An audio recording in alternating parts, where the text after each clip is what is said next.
In the second consolidation working video to accompany the module devoted to dealing with intra-group trading, we will tackle a scenario that is almost identical to that seen in the previous section.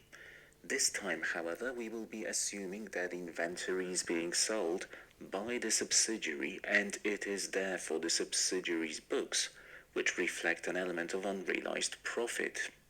So, example 2 reads, P acquired 80% of the share capital of S for €8,000 on the 1st of January 2017, when the statement of a financial position of S was as follows. We are additionally told that the group uses the fair value approach to measure goodwill and that the fair value of the 20% non-controlling interest was €2,000 at the date of acquisition. Reading on the 31st of December 2017, the statements of a financial position of the two companies are as follows. We are also told that over the course of 2017, S sold goods to P at a price of €1,800, which included a markup of 50%. 1/3 of the goods remains in inventory as at the 31st of December 2017. And our job is to prepare a consolidated statement of a financial position as at the 31st of December. As always, the first working concerns group structure, and we write that P owns 80% of S.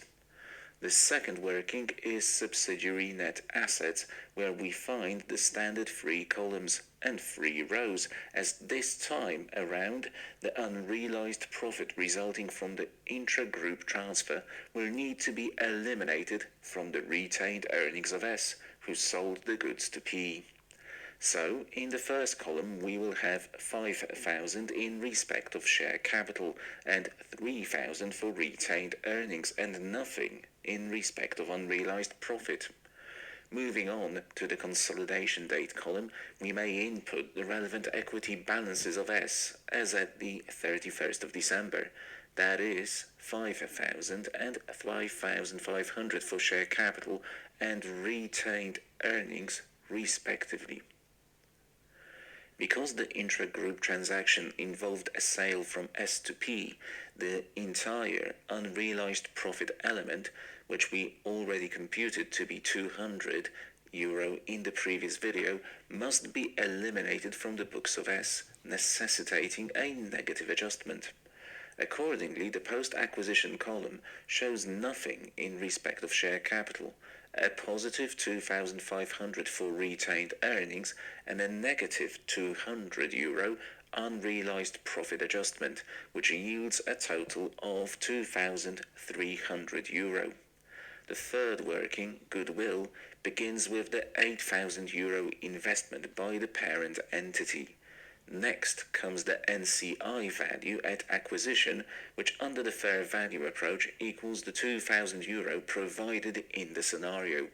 The two numbers are then added, giving it a total of €10,000, from which we deduct the 8,000 fair value of the subsidiary's net assets as at the date of acquisition, which we take from the acquisition date column of working 2, and this yields a goodwill balance of €2,000.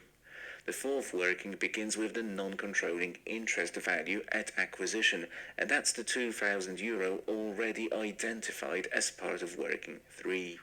To this we must add the NCI's share of the subsidiary's post-acquisition reserves, and that's 20% of the post-acquisition column total from working 2, so 20% of 2,300, which gives another €460.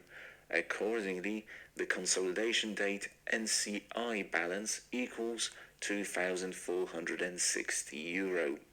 The fifth and final working, group retained earnings, begins with the entire retained earnings of the parent as at the date of consolidation, giving 17,000, to which we add the parent's share of the movement in the net assets of S. This is equal to 80% of the outcome of the post-acquisition column from working 2. That is €1,840. Let us now put all of the pieces together in the consolidated statement of financial position as at the 31st of December 2017. We begin with goodwill, which was computed as €2,000 in working 3. Next we have other assets, which equal the sum of the two values coming from the books of P and S, but also reflect a deduction of €200 to eliminate the unrealized profit element included in the carrying amount of P's inventory, which brings the total to €31,800, resulting in overall assets of €33,800. Moving on to the equity section, the share capital of the group is always the same as the share capital of the parent, so €6,000.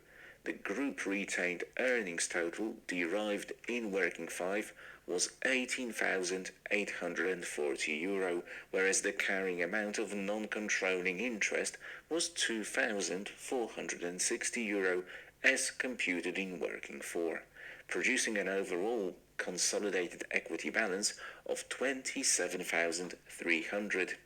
Group liabilities are the sum of the relevant P&S numbers, coming in at €6,500, which brings the balance of consolidated equity and liabilities to €33,800.